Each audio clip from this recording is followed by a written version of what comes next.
Assalamualaikum warahmatullahi wabarakatuh. Bismillah, mari kita lanjutkan pengajian ilmu tajwid. Dan kita masih melanjutkan makhraj dan sifat huruf-huruf hijaiyah per huruf sekaligus pemahaman tentang makhraj dan sifat itu secara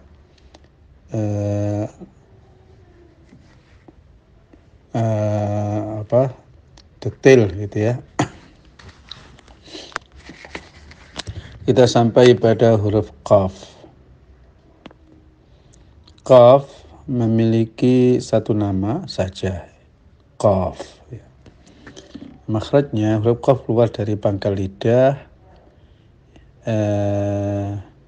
yakni bagian terdekat dengan tenggorokan, bekerja sama dengan anak lidah yang di atasnya.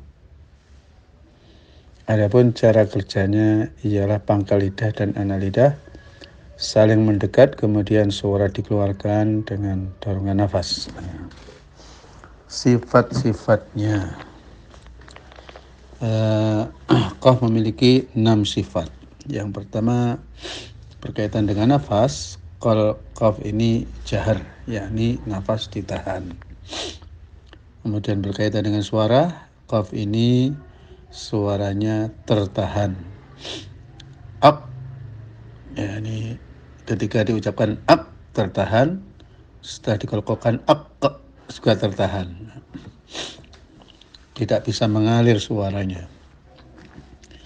Kemudian berkaitan dengan tebal dan tipis, qaf ini tergolong huruf tebal, yakni isti'la, pangkal lidah naik ke langit-langit, mulut, langit-langit mulut, sehingga suara menjadi tebal, qa, qa, qa.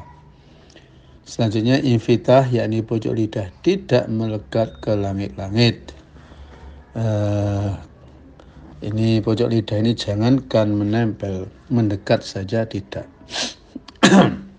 Selanjutnya ismat, yakni huruf keluar dengan lambat. Terakhir qalqalah, yakni apabila disukun suara memantul secara spontan. Aqa.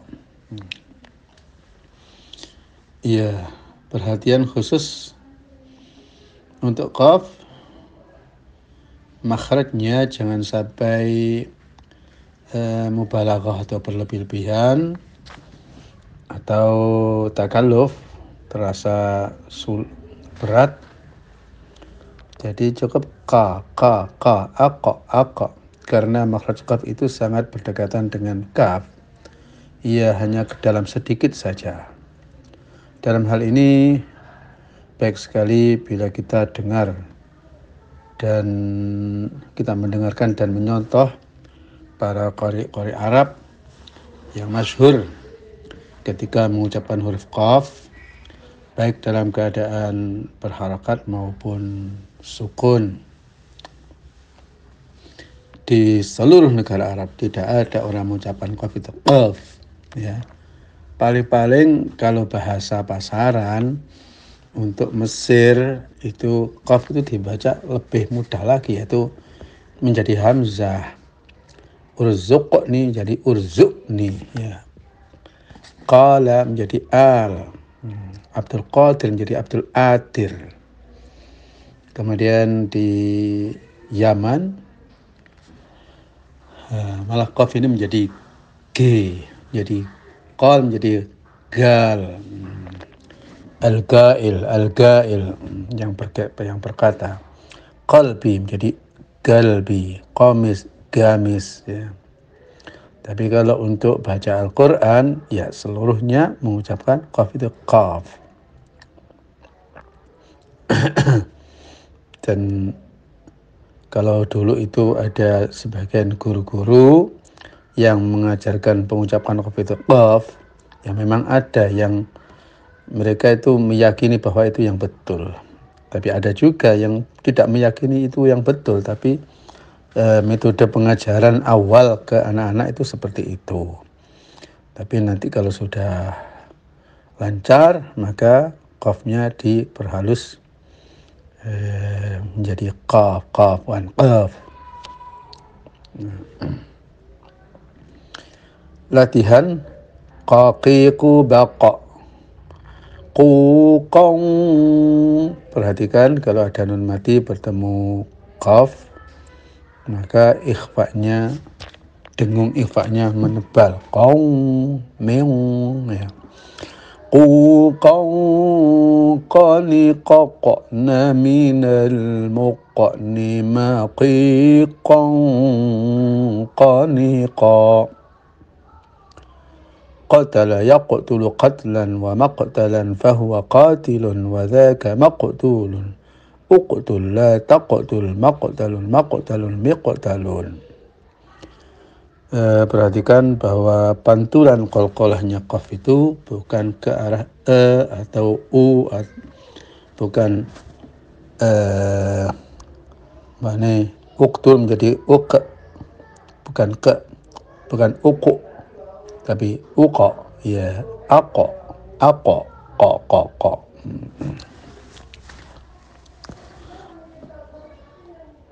Ayat Al-Quran surat Al-Maidah ayat 27.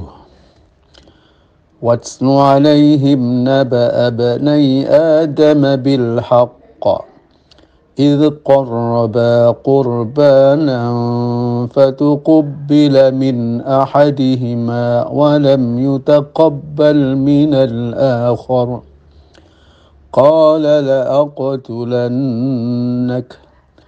قال إنما يتقبل الله من المتقين.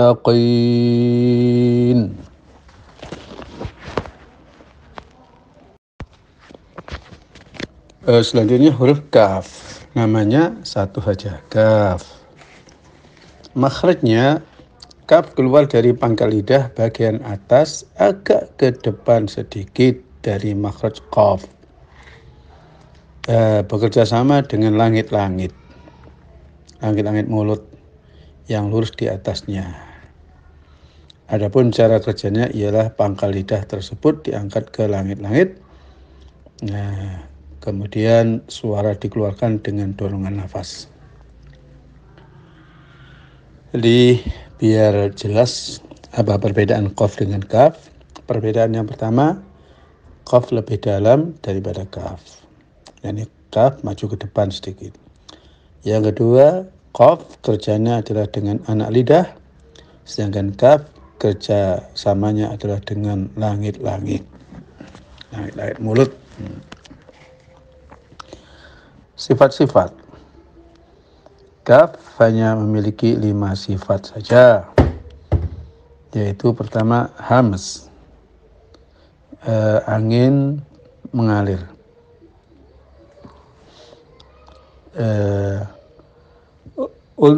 Untuk hamsnya ini nanti saya jelaskan sementara. Saya jelaskan nanti ya. Kemudian yang kedua syiddah, suara tertahan, tidak bisa mengalir. Mandek.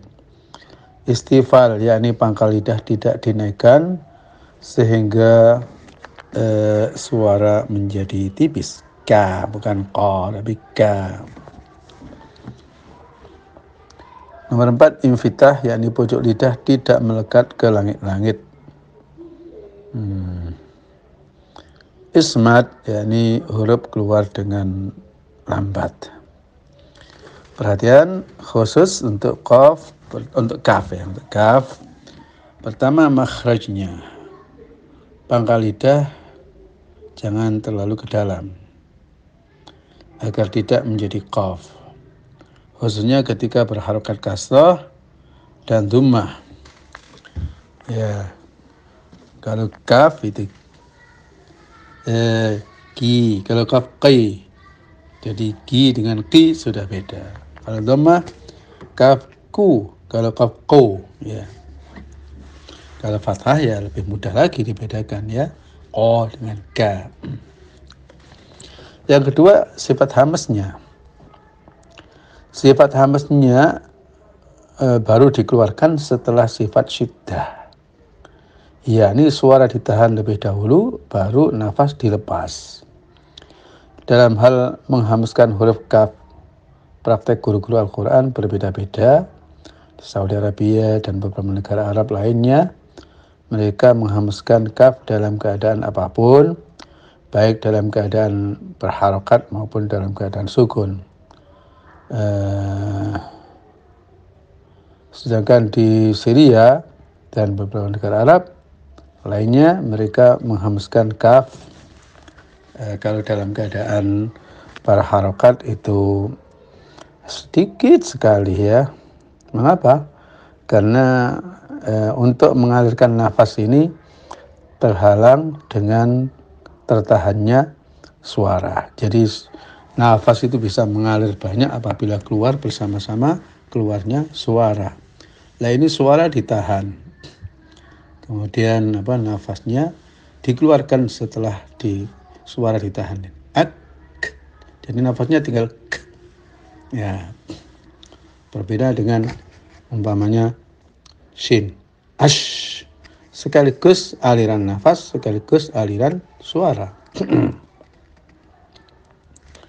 Ya, praktek melepaskan nafas pun berbeda-beda. Ada yang kuat sehingga betul-betul menimbulkan suara yang bisa didengar. Ada pula yang samar-samar, hampir tidak bisa didengar.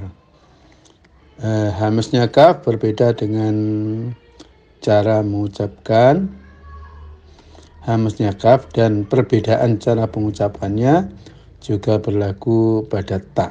Ya. Karena huruf kaf dan ta sama dalam hal menahan suara dan melepasnya. Kalau ta itu ta, ta, ta, ta. Kalau kaf ka, ka, ka, ka. Ya. Ya, kalau ada untuk orang mengucapkan c dan k itu ya kelebihan. Kalau k dan ta, ka, ta, ka, ta itu ya belum ada hamesnya. Juga perlu diperhatikan bagaimana mengikhfakan nun ketemu kaf. Banyak orang mengucapkan nun kalau bertemu dengan kaf seperti minkum, itu diucapkan dengan cara dengungnya tidak seberapa. Jadi minkum, dengung kurang maksimal. Yang benar adalah ming. Kalau minkum hidung ditutup masih bisa keluar, tapi kalau minkum hidung ditutup tidak bisa keluar, dengung tidak bisa keluar. Itu standarnya. Jadi kalau orang mengucapkan minkum ya salah. Yang betul adalah minkum.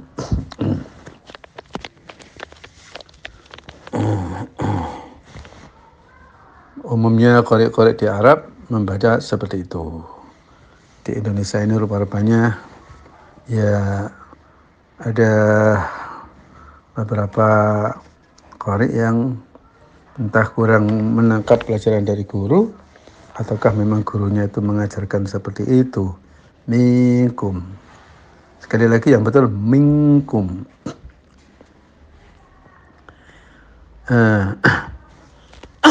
Latihan kakiku bak. Kukan kanikak na minal mukni makikan kanika. Kataba yaktubu kitabatan wa maktaban fahuwa katibun wa dhaka maktubun. Uktub la taktub maktabun miktabun. Al-Quran ayat Toha, Al-Quran surat Toha ayat 33 sampai 27. Kebalik. Ayat 27 sampai 33. Kay nusabbihaka katsira wa nadhkuraka katsira innaka kunta bina basira. قال قد أوتيت سؤلك يا موسى ولقد مننا عليك مرة أخرى. Surat Al-Insyirah ayat 1-4. Alam nashrah laka sadrak wa wada'na 'anka wizrak alladhi anqadha dhahrak wa rafa'na laka dhikrak. Ya, demikianlah makhraj sifat kaf dan apa-apa yang perlu diperhatikan terkait dengan makhraj dan sifatnya kaf.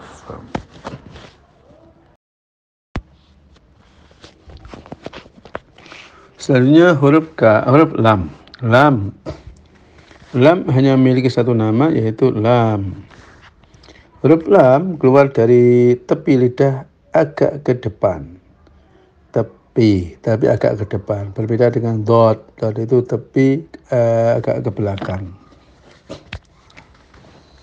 Jadi tepi lidah agak ke depan sedikit dari makhraj huruf dot. Bekerja sama dengan gusi gigi atasnya.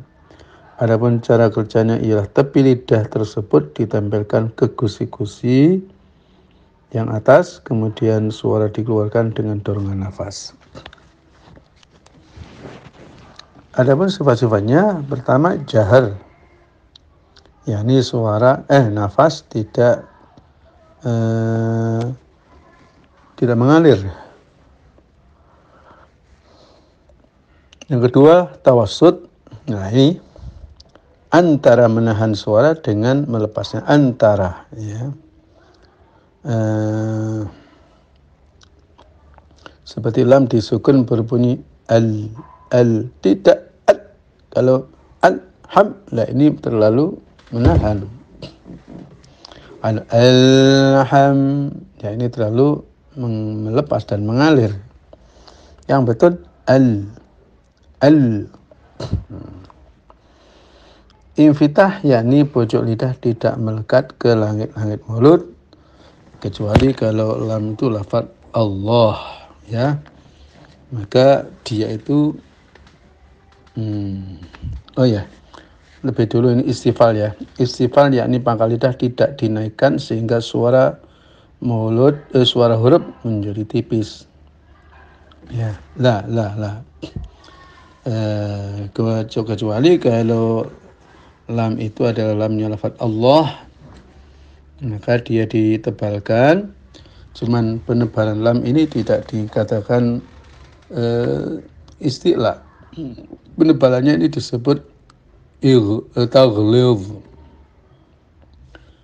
Taghlidh itu kesannya adalah lidah itu menjadi tipis, menjadi tebal. Lo. Jadi di sini yang bekerja ini bukan pangkalnya. Kalau isti'la kan pangkal lidah utamanya. Sedangkan taghlidh ini lo, ya. Lidah itu bukan pangkalnya, tapi setelah pangkal sampai ke depan Allah.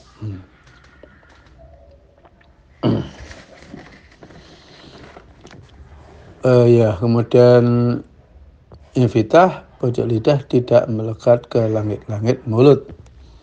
Izlaq, yakni keluarnya huruf dengan lancar atau mudah. Makanya lafaz Allah ini mudah sekali diucapkan. Juga la ilaha illallah mudah sekali diucapkan. Kemudian inhiraf, sifat inhiraf yakni kecenderungan huruf setelah keluar dari makhrajnya menuju ke makhraj huruf yang lain. Cenderung, ini antara mulainya makhraj sampai akhirnya ini seperti tidak tetap, gitu ya. Lebih jelasnya huruf lam makhrajnya di tepi lidah agak ke depan dari huruf dhat. Setelah dikeluarkan dari situ, suara lam cenderung ke ujung lidah. Ya. Perhatian. Huruf makhraj huruf lam, ya. harus mulai dari tepi lidah dulu baru dicondongkan ke ujung lidah. Jangan sampai langsung dengan ujung lidah tanpa tepinya. Sehingga lam sangat tipis. Padahal lam adalah padahal lam dalam keadaan istifal tipis, masih ada sedikit unsur tebal karena makhrajnya dari tepi lidah bukan ujungnya. Nah, ini ada orang-orang yang ya mungkin karena kurang detail di dalam mempelajari tajwid sehingga mempraktikkan baca lam itu la. Fa'lam annahu la ilaha illallah. La ilaha illallah. Wala. Ya, tidak betul. Demikian itu karena dikira bahwa tebalnya huruf itu memang tebal zatnya huruf ya. Umpamanya dal dibaca da, terkesan tebal. Padahal da itu sendiri ya tipis.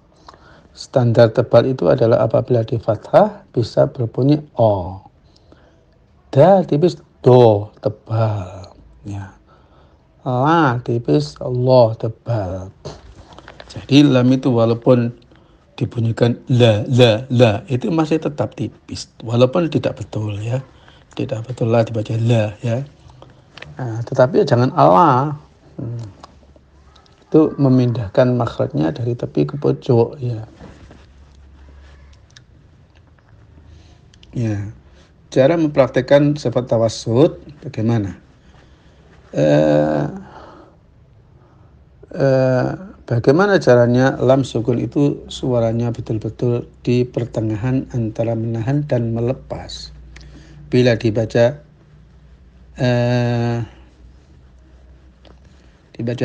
al terasa tidak menahan sama dibaca al terasa tidak menahan. Tapi kalau dibaca al terasa sangat menahan. Ya. Jadi pembacanya ada al. Alham bukan alham. Latihan. Lalilu bal. Lulal lalilal naminal mulli malilal lalila. لافظ يلفظ لفظا وملفظا فهو لافظ وذاك ملفوظ الفظ لا تلفظ ملفظ ملفاظ. Ayat Al-Quran surat An-Nisa ayat 144 100 sampai 143. Mudhabdhabina baina dhalik La ilaha ula'i wa la ilaha ula' wa man yudlilillahu falan tajida lahu sabila. يا أيها الذين آمنوا لا تتخذوا الكافرين أولياء من دون المؤمنين أتريدون أن تجعلوا لله عليكم سلطانا مبينا. Sebenarnya mim namanya satu mim, makhrajnya mim keluar dari sela antara dua bibir atas dan bawah, yakni menggunakan dua bibir ya, atas dan bawah, cuman tidak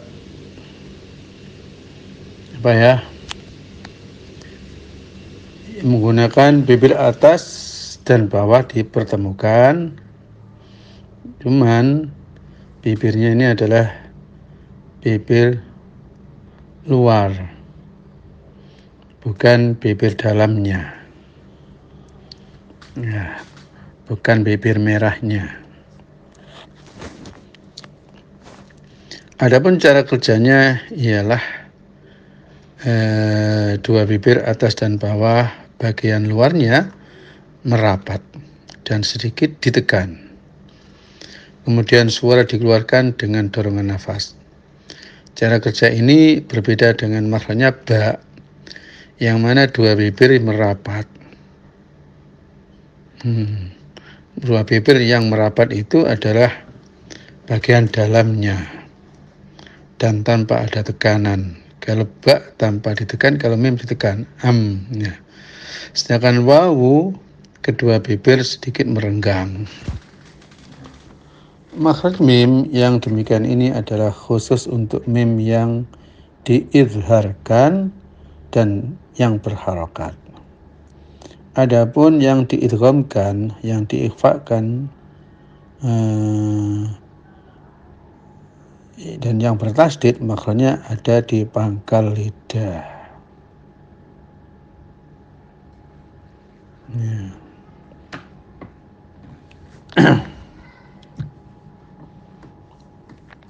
Sifat-sifat. Ketika mengucapkan huruf mim dari makhrajnya harus disertai dengan 6 sifat, yaitu suara di nafas ditahan, jahar, tawassut, yakni suara sedang antara menahan dan mengalir, istifal, yakni pangkal lidah tidak dinaikkan sehingga suara tetap tipis, infitah, yakni pojok lidah tidak melekat ke langit-langit mulut, idlaq, yakni keluarnya huruf dengan cepat dan mudah, 6. Hunnah, yakni berdengung. Pengucapan mim tidak termasuk hal yang susah, ya, gampang-gampang saja, apalagi dia itu termasuk huruf idlaq gitu, ya, mudah diucapkan. Perhatian khusus untuk mim ini. Pertama, cara mempraktekkan sifat tawassut yang benar. Ya, jangan umpamanya jangan tapi ya. Dan tawassut ini berlaku ketika huruf-huruf itu di akhir kalimat dalam keadaan waqaf, seperti Bismillahirrahmanirrahim. Setelah di akhir dengan ya, jangan dihilangkan, jangan khib, ya. Jangan pula terlalu mengalir.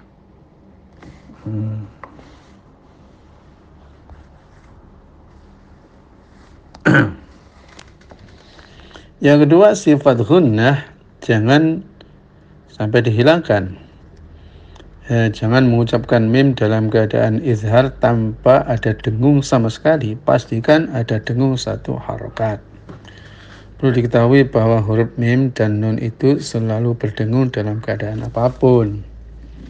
Bahkan dalam keadaan berharokat pun rasa dengungnya ada. Orang mengucapkan nun, na, ni, nu, dan ma, mimu dengan hidung disumbat, itu tidak bisa keluar gunnahnya. Na menjadi na. Nah, itu membuktikan bahwa mim itu ada dengungnya kapanpun. Jadi orang mengucapkan jadi ab, itu ada dua kesalahan. Yang pertama adalah suara tertahan 100%. Yang kedua meninggalkan sifat tawassut. Kalau ditambah lagi dengan sakta, ya, ab alaihim waladhdallin, ya, maka bertambah lagi salahnya adalah membaca dengan putus-putus. Latihan.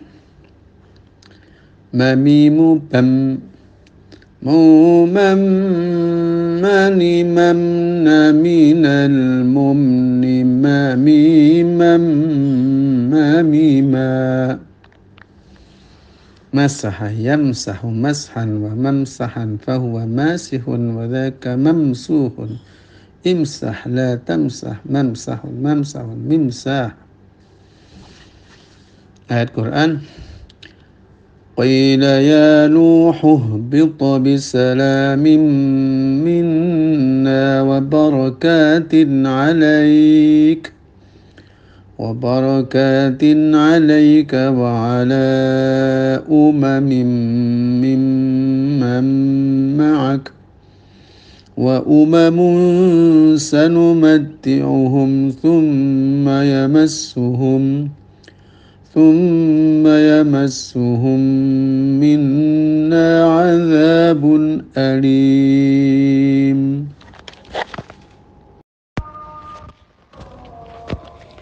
Selanjutnya huruf nun.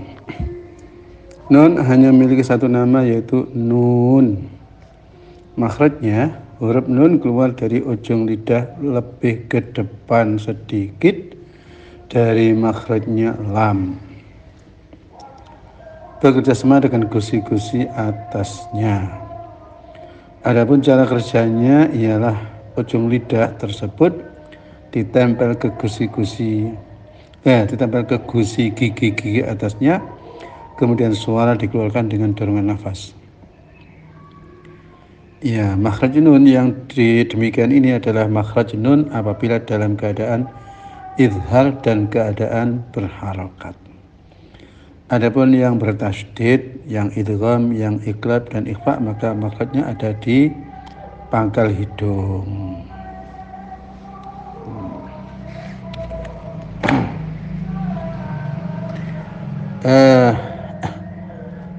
Adapun sifat-sifatnya, pertama yaitu jahar, nafas tertahan, tawasud, suara antara mengalir dan menahan, istifal, yakni pangkal lidah tidak dinaikkan sehingga suara tetap tipis, infitah, yakni pojok lidah tidak melekat ke langit-langit mulut, idlaq, yakni keluarnya huruf dengan cepat dan mudah, gunnah, yakni berdengung. Perhatian cara mengucapkan sifat tawasud sebagaimana perhatian khusus pada huruf mim.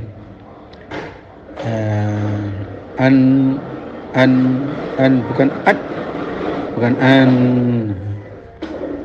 Nomor 2, memelihara sifat gunnah sebagaimana perhatian khusus pada huruf mim. Am. Jangan sawa'ud alaihim a'anzartahum am labtu, tidak ya. Sawa'un alaihim a'anzartahum am lamtu, baik nun maupun mim. Bagaimana cara mengikhfakan ketika bertemu dengan masing-masing huruf ikhfa yang makhrajnya dan sifatnya berbeda-beda? Ini termasuk suatu hal yang perlu ditasihkan kepada guru.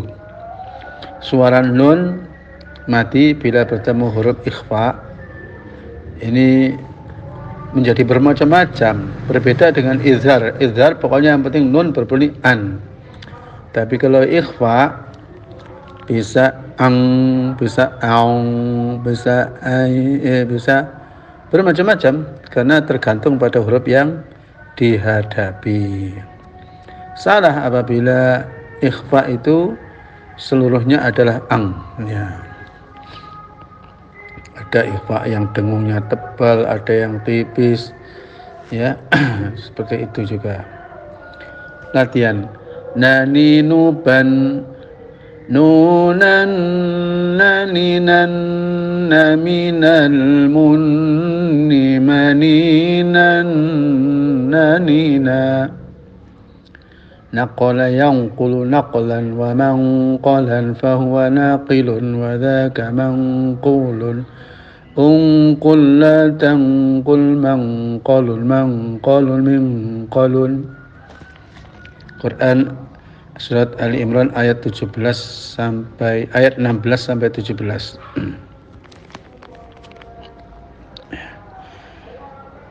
الذين يقولون ربنا إننا آمنا فاغفر لنا ذنوبنا وقنا عذاب النار